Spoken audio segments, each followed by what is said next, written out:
O'Neill, 2 L's. I serve the SGC under a General Hammond. We're explorers. You see, we're from another planet. The unstable vortex of a forming wormhole. Kawoosh. Indeed.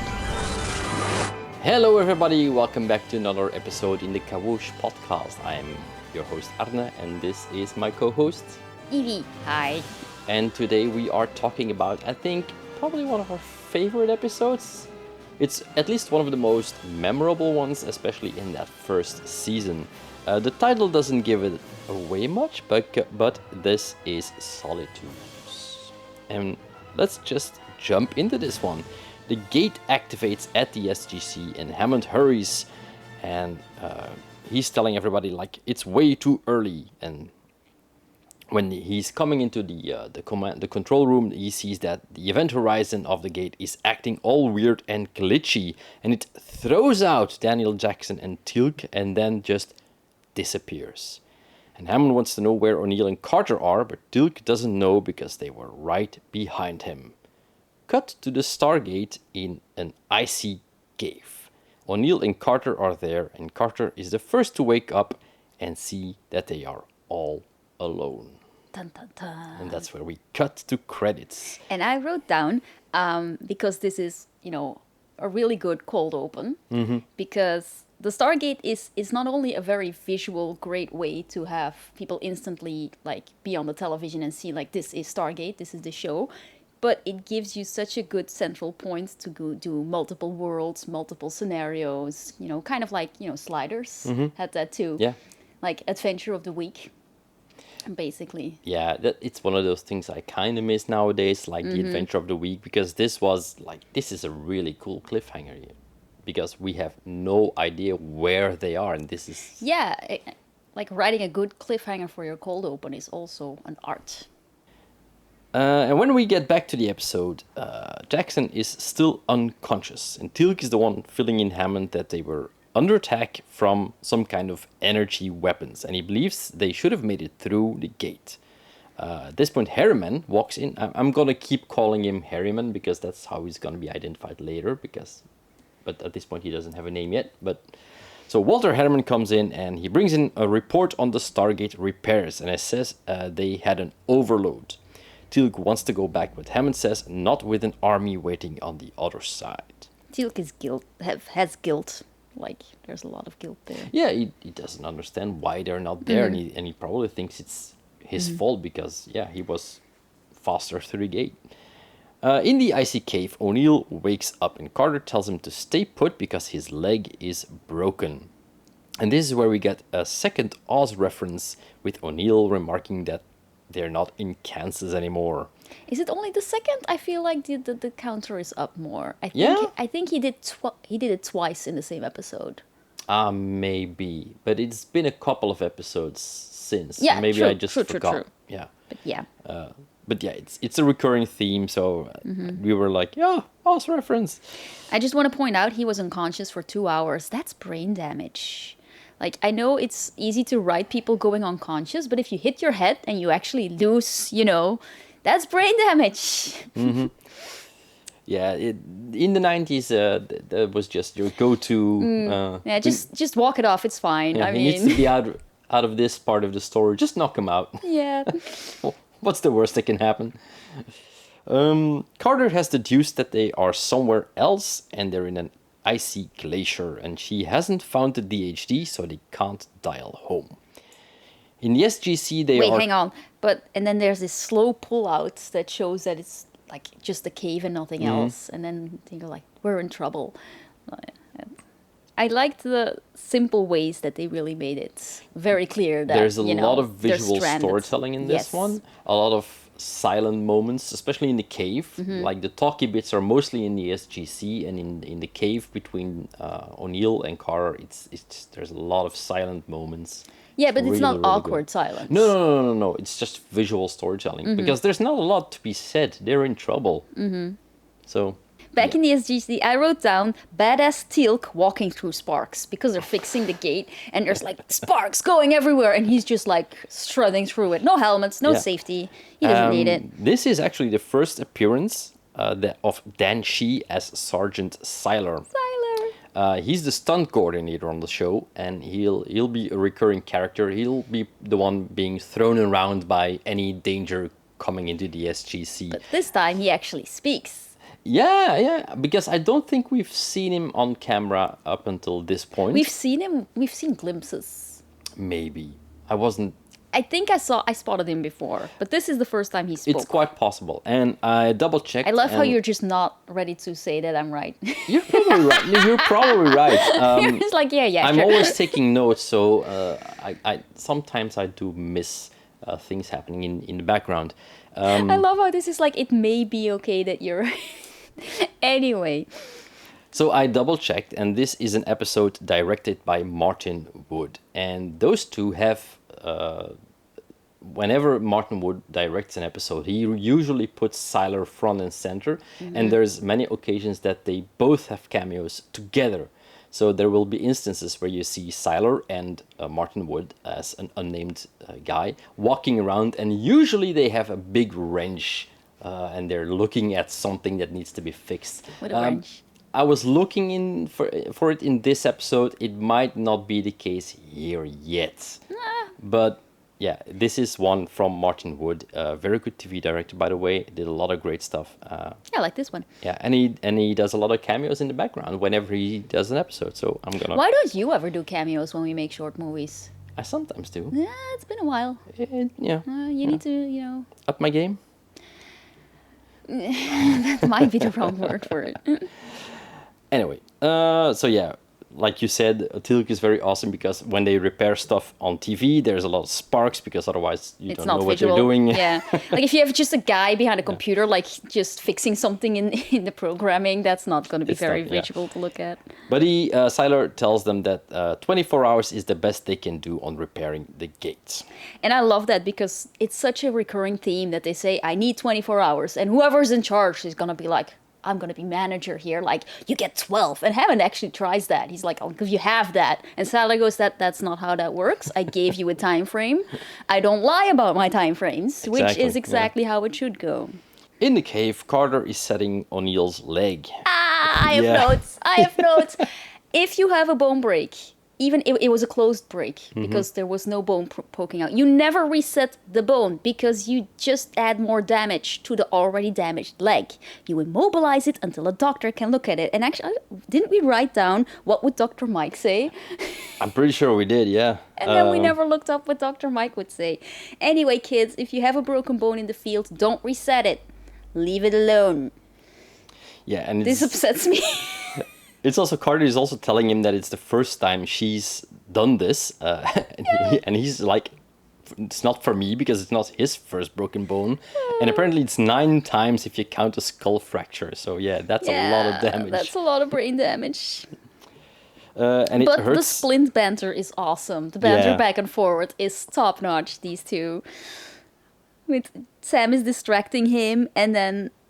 Yeah, she asks him about the skull fracture, and he's telling her it was a top secret mission. It was a parachute jump, and he needed to get out of there himself. And it took him 9 days. And she asks, like, how did you do it? How did you get through it? And he says, my wife got him through it. Got me through it.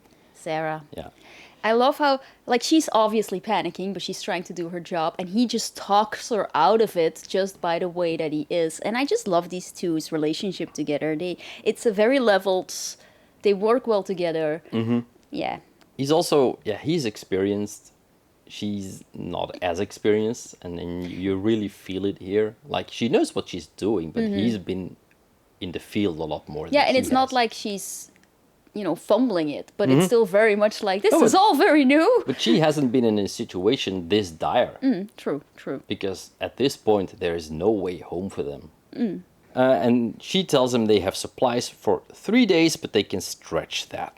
And he tells her they are going to get out of there, and that's an order. But she doesn't see how.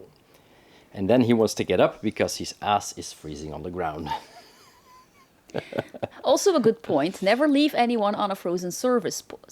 Put a blanket under there. My first aid training is showing. I'm so sorry, but this episode kind of lightly made me question Carter's medical training. But she's not a medical doctor. I know, she's a scientist. But she's in the military. Don't they get like a basic Well, Probably. maybe not in the 90s so much. I don't know. Maybe. If they get it, it's very basic. True. Because usually you have Also, a medic there's on your also always TV medic stuff and team. In the SGC, Jackson wakes up and he wakes up to Teal'c staring in his face. It's very intense. Okay, but Teal'c staring will never not amuse me. I love him. And Teal'c fills him in, and Jackson says the others were right behind them, and they're going to send a probe through the gate to see what happened to them once the gate's working again. Now back in the cave, Carter has found the DHD, and it's inside a huge block of ice. It looks intact, so they start chopping, and they can use the crushed ice for drinking water. Also, apparently at this point, O'Neill mentions that he also broke a rib. Yeah, he fractured the ribs, and then she's like, "Why didn't you tell me?" And he goes, "I was afraid you'd put a splint on it." Carter, always using her brain, is started deducing where the others might be, and she says, like, 1, they are also here. 2, something went wrong in transit and the others are home. And 3, they got sent here and the others got sent somewhere else. And there is no 4. Jack, all it was 4. Like, there's no 4. It comes after 3, not today, sir. Like, But she's also scared because if there's no trace for them to follow, the random search is just, there's too wide an area to she to goes find she goes a them. little bit C-3PO Yeah. then, and she starts calculating the odds, and he has to snap her out of it. And she goes, "I think too much." Now, at the SGC, the gate is ready, and they're testing it. It seems to be working, and they dial the gate. Hammond will not authorize a rescue mission unless the probe sends back a good image, and down in the gate room, SGC is standing at ready together with Teal'c, ready to go through. The probe goes through when the connection is made, and there's no sign of Jack or Sam on the other side. They see the other probe, but at that point, laser fire erupts, and Hammond orders the rescue scrubbed. Which, harsh but fair. Hammond is always... he's fair about odds all the time. It is like there's Yeah. no sign of them, and there's clearly enemy fire. So Yeah. at this point, they need to find at least proof. On the other planet, O'Neill is heating what he calls soup, but it's basically just ice water. And he calls Carter to come down. And he says, "I can't cook, but my melted ice is to die for." He also says, "Come on now, you don't want it to get cold." Because he's a dork and I love him. She has been thinking how the gate might have malfunctioned. She thinks the matter You stream... might want to try that again. So she's been thinking about how the gate might have malfunctioned. And she thinks the matter stream between the gates might have been redirected. It may have happened if the gate on the planet got struck by energy blasts in the firefight. And Carter theorizes they might have come through a gate relatively close to Earth.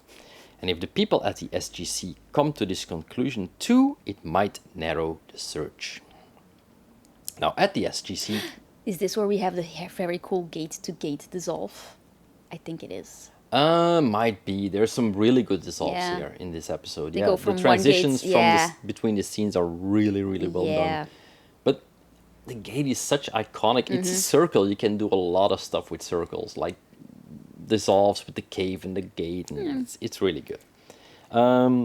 Teal'c thinks they might have perished inside the wormhole, but Jackson believes there might be a chance.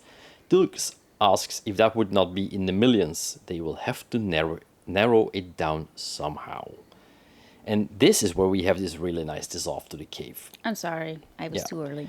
And in the cave, they're still chopping away at the ice, and they find a hand in the ice of a serpent guard. So, guess he didn't make it. And at the SGC, they are going through the events. So Daniel suggests that the matter stream might have jumped gates. So he wants to check all the planets along their trajectory. In the cave, they have uncovered DHD. And there's one symbol that she hasn't seen, that Carter hasn't seen before. So she thinks this is possibly the point of origin. So she starts dialing, and the flashing lights go on, and it starts to go. And then it just shuts off.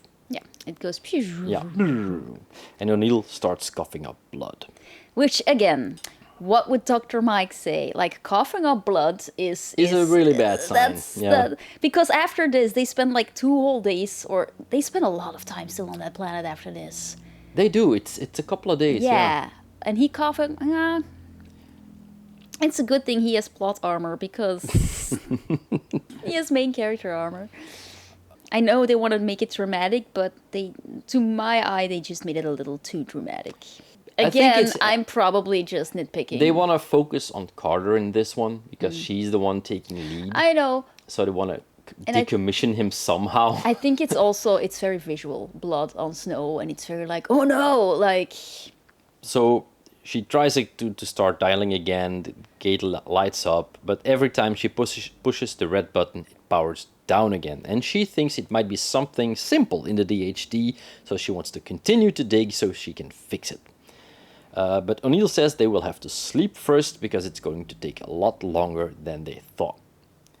Now, at the SGC, Jackson is putting post-it notes on the star map. I love it. I will never not love post-its on high-tech. Like, I love how, no matter how high-tech we go as a society, we're gonna put sticky notes on stuff.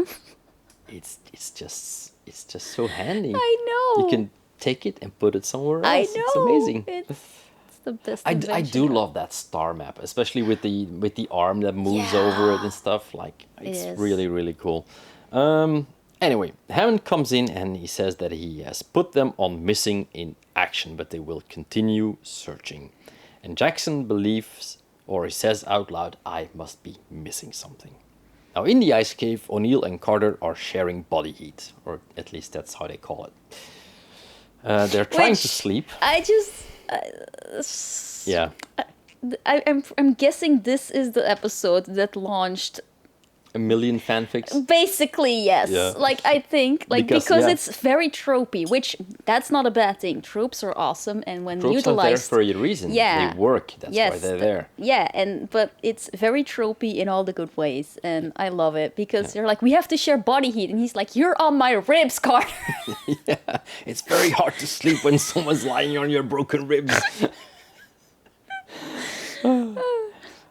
So yeah, they'll sleep for a few hours and then Carter will fix the DHD. And they have this, they have a really lovely moment. The dialogue between them is like top notch here. They have amazing chemistry. Yeah. And I was actually surprised because in my head I remember this to be like slightly romantic for some reason. But that's probably because later, very much later. But it's not actually here yet, which I love because that means they built... really romantic. Like, you can see that there's attraction. But not even that here yet. It's basically just them... Oh yeah, it's just affection. It's just working well together and being both colleagues and friends. And there's no... I was surprised that there were not yet any undertones yet that I was expecting. Because usually in the 90s, they're like, oh, a male and a female. Okay, well... Like, let's just smush them together, but they don't play it that way. No, which is awesome. Definitely not. Yeah, it's practical, but you can just see, and that's what launched the millions of fanfics. Like, you can see the chemistry. Oh, you yeah, can of course, see and the love between them as friends and people are gonna colleagues. ship everything if it stands still long enough. That's the whole base of fandom. Like, and then we cut to the SGC where Jackson has taken off his glasses, so you know it's serious. DEFCON level. You have Teal'c frowning, which is DEFCON 1, and then Daniel taking off his glasses is DEFCON 4. But this is like where that. you have this really cool camera move because Daniel is he's upstairs. Yeah, and Teal'c is downstairs. No, it moves to Hammond. So the camera moves from one window to the other in the gate room. So it moves from one floor to the other. And I love how they're never just because they're limited to where they are, they never just go, oh, let's just do cut. They always play with the space and the actors that they have. Like, they think about what they're and you shooting. Have teams coming in from the search in the gate room, so it's planned out, and you can tell, and that's nice. Yeah. It's nice movie making. I'm sorry, I'm not explaining it right. Carter is yelling for the gate to work as O'Neill calls for her. He is looking bad. He's bleeding internally and she doesn't know how bad it is. He wants to get up and she tells him to stay down and tries to give him some water, which is actually not something you're supposed to do. Again, I really want to just put her back in training at this point and be like, let's just go over this again. But it's a very normal human response to try and give someone water when they feel bad, though. Especially if It's a you've been there reason. that long. It's the reason why it's like the top number one thing on everything is like, don't give people water. It's because that's our, that's our natural response. yeah. It's like, oh, let me just. Yeah. She apologizes to him for not getting them out yet. She has been working on a panel for 12 hours and she doesn't understand why it won't work.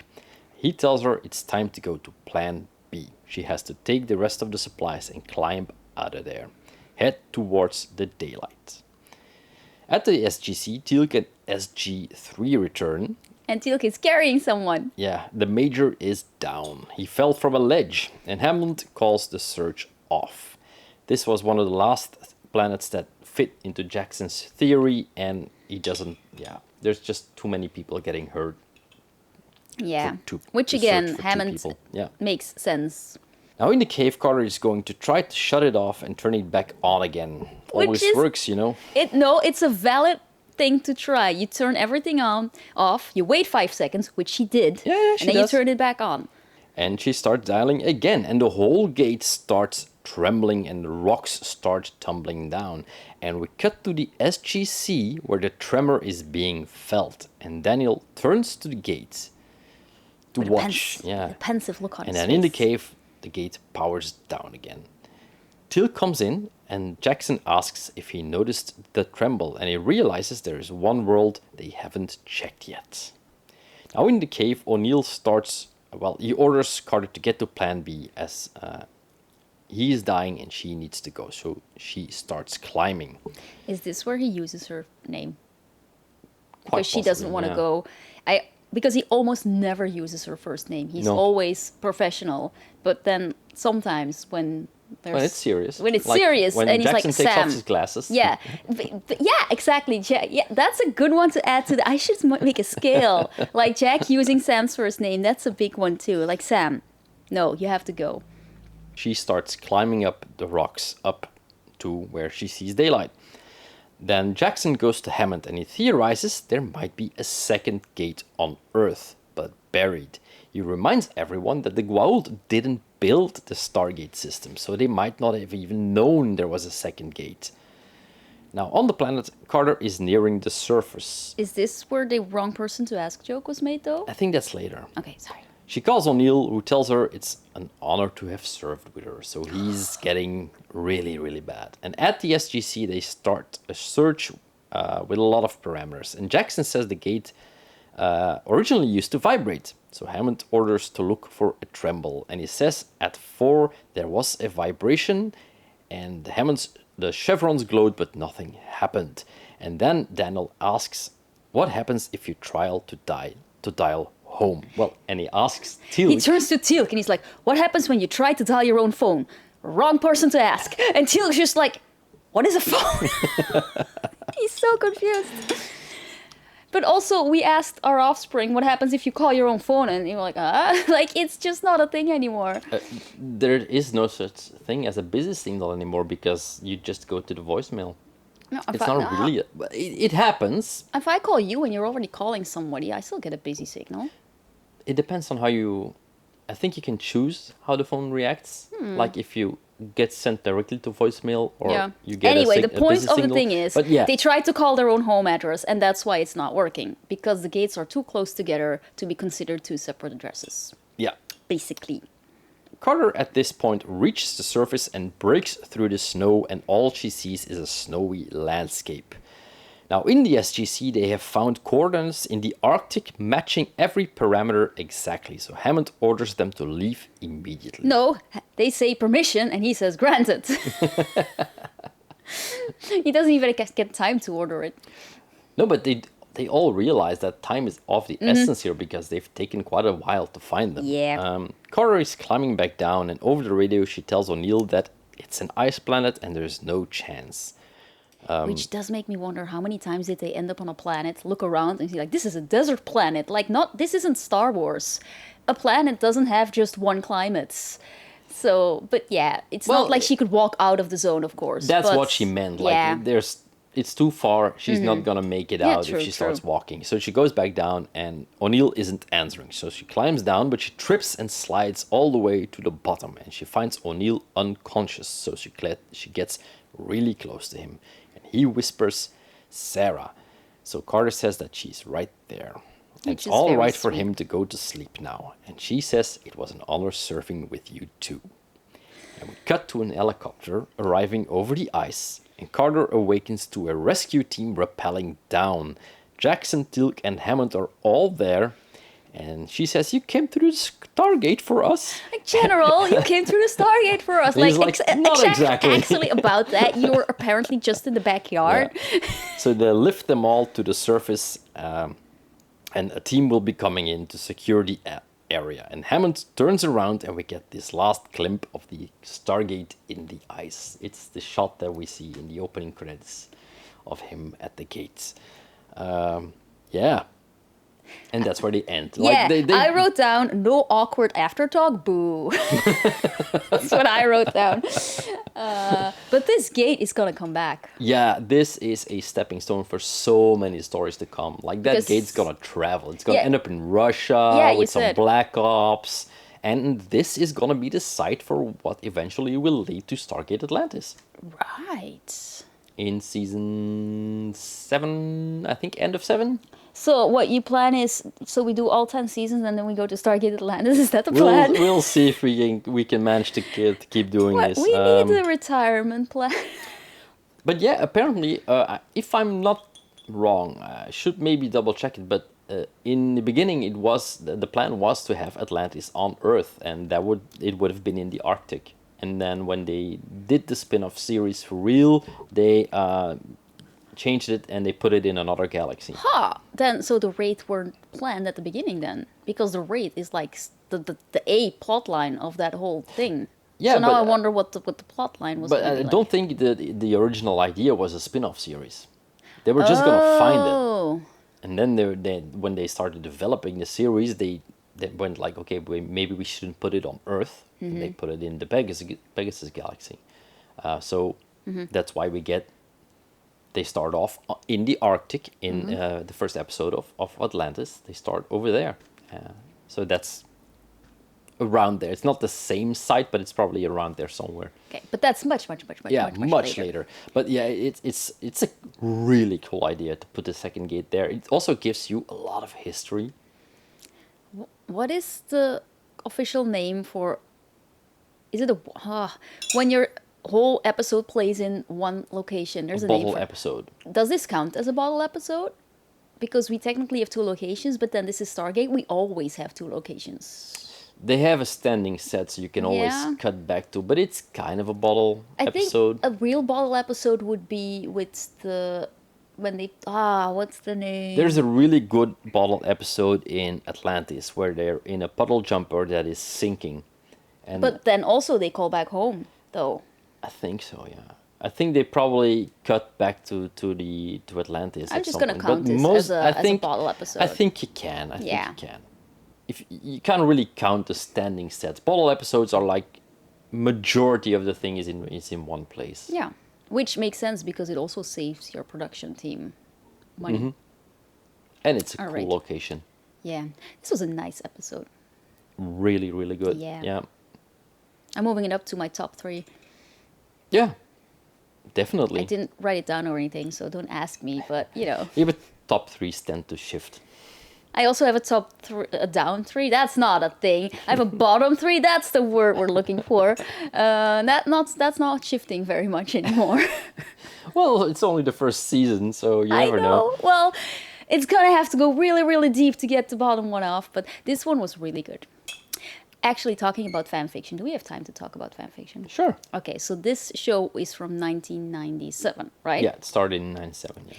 Okay, the thing is, there was a major shift that happened in 1998, actually, where fanfiction.net got massacred. Like, a lot of stuff got deleted because of complaints and censorship and rights and stuff. And then the archive was made, Archive of Our Own, and that's where a lot of fanfiction is now. So I looked at their fanfics, but they don't start until 1998. So I can't really look at when it kickstarted. But I looked up the pairing of Jack and Sam, and it's like 98% of all the fanfics on there have the pairing listed, which doesn't mean that all of them have to be romantic stories, but it does mean that the fandom was very much convinced from the start, like, oh yeah, no, this Their end game. yeah, they're which you know, I always love me a good will they won't they, Yeah, because it doesn't always have to end with will they.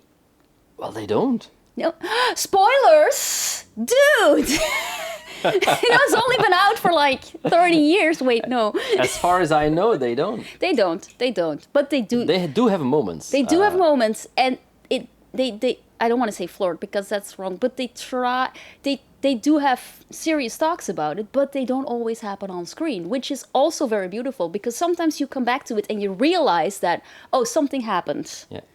And you can see the evolution of their relationship, but not necessarily all the gooey stuff that happened before. I think if this one launched a million fanfics, then the time loop episode's probably the one where okay, it but peaked. the time loop episode is definitely in my top 3. I love that. I think I saw, when I first saw it, I think I saw it 5 times, like just in quick succession. It is so funny, that one, and it's so good. And it's one of those where he actually does. He resigns and he kisses her at that point. I think there must have been people that were losing their mind when it happened. I lost my mind, not only because he did it, but like right before they cut in the time loop, she reciprocates. And then Carter, like, because she always like, and they always start the time loop at the same table, and he's like, what are you staring at? Nothing. Sorry, we're way ahead now, because that's somewhere over there. Yeah, it's I don't know where it is. Yeah, that's a good one. But yeah, so is this. It's a classic. I think it's probably in the top of a lot of people. Yeah. It's simple. It's really well done. It's tropey, but not in a bad way. Because again, tropes don't have to be bad. They're tropes because they work. Exactly. So if you use them correctly, they're just a shortcut to get to the point. And this is where you get a really good focus on their relationship, like how trusting they are of each other and how much they like each other and what they would do for each other. Like, yeah. And also, it's also funny because Jack's funny. He is. Even when he's dying. It's probably the brain death. It probably is. Oh, man. Yeah. Okay. I'm looking forward to the next one. I'm know not sure. what it is? I'm not sure which one it is. I can look it up though. We're so disappointed when he's not, prepared. Even though I could look it up myself, but that's not how that works. No, that's my job. Oh. So yeah, the next one is Tin Man. Tin Man? Yeah. I believe it's where they have robot clones. That doesn't even ring a bell anymore. Kumtraya. You will remember. What? Kumtraya. Yeah. Okay, so she doesn't remember, but she will. This is my confused face. Tin Man, I'm just... What? But yeah, we are closing in on the end, because that will be episode 18, and 21 will be the last. So we are really, really closing in on the end here of season 1. So yeah. Okay, cool. Almost there. Well, for season 1 anyway. 1, 2, 3, 4, 5. Anyway, we'll see you all next week when we watch... Sorry. No, okay. You can see us all next week, or listen to us next week when we have watched Tin Man. So, until then, bye.